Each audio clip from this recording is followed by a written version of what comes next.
Want to learn how to give better feedback? Well, this is the video for you. Last week, I was a speaker at a leadership conference, a local one, where I talked about how to help leaders grow. And one of the components of the growth formula that I introduced to leaders was building stronger connections. And stronger connections usually start with authenticity and really great communication. One thing I recommend them to do is to practice giving better feedback, because that can be a point of kind of little stress and contention. And you may feel the same, but it doesn't have to be.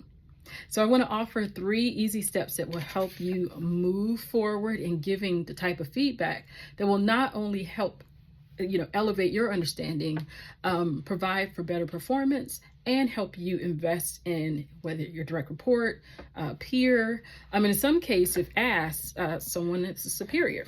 Okay, so step number 1, what to do. Get clear on what you want to address, plain and simple. Whether it's someone being tardy, having an attitude, or maybe their lack of motivation, it's so important to know, what do you need to address? What do you need to focus on? And if it's a litany of things, like there's a few things, see if you can distill it down to one general theme. So for instance, if it's body language, maybe they're being silent, not a lot of communication, you can focus and tie that all into the communication tip, okay? I have an unruly camera stand, so this just keeps dropping. We're gonna keep on going.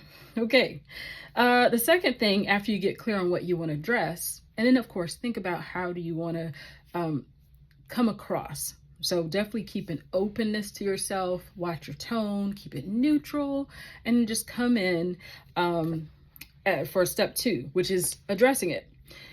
And whatever it is, you want to generate a type of conversation, again, that doesn't come off aggressive or doesn't come off like you're pointing fingers. You want to be very open on how you approach the topic. So for instance, you could say, let's pretend it's Tom, and Tom is having some challenges. You could say to Tom, I've noticed that when it comes to interacting with your direct reports, you seem to be tense, or you seem to show a lot of stress lately. And then just kind of present down the table, because you're sharing your observations, and just put it out there, right? And kind of watch Tom's response. Watch his body language, watch his eye contact. That will just let you know the direction in which the conversation is going.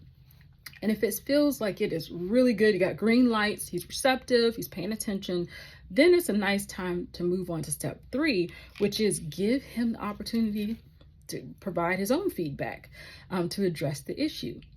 Because again, there may be an issue that arises, but you don't necessarily have meaning for that issue. You just know that there's an issue. So by giving him time and opportunity to respond to it, it's going to allow you to have greater understanding about what's going on with Tom. And say Tom might respond that, oh, I was stressed out because I have a family member in the hospital. Then that allows you to go to step number 4, which is kind of come up with a new game plan. Okay, so now that you know what's happening, and you addressed the issue, so you didn't shy away from that, then you also gave Tom opportunity to speak. Now, because you know of the issue, you can kind of come up with a brand new game plan that will set the precedent for how you move forward in future situations just like that. So you could tell Tom something like, hey, Tom, I totally understand. Thank you for explaining that to me. It is important that we address direct reports in a way that kind of, keeps in mind how they're feeling and their livelihood and how to get the best work out of them. But I understand stress happens. I'm so sorry for what's happening in your family. Going forward, if you ever end up in a situation like that, please let me know, and we'll try to see if we can work out some things. Maybe, we can postpone the meeting, or we can find other ways to kind of bridge the gap so that his stress does not run off on his direct reports. So it's so important. Again, we want giving feedback to be conversational. I think that's number 1. We want it to be something that could potentially lead to greater learning. You want giving feedback to be a great tool to better connect with the person you're speaking with. And you want it to be a great way to showcase what's important and what is organizationally sound behavior, correct behavior, and how to do that moving forward. So you can accomplish a lot in a really good, productive feedback conversation. So I want to help hopefully eliminate a lot of the stress you may feel about that. In a future video, I'll talk about the importance of investing in people, because you want to kind of create an investment in them so that when you have to have a conversation like that, it's almost like making a withdrawal. But we'll get into that in the future. For the time being, hopefully this will help you out and enjoy having those feedback conversations. Please feel free to give me one of your tips on the way in which you like to approach it. You can leave that down in the comments, and we'll see you next time.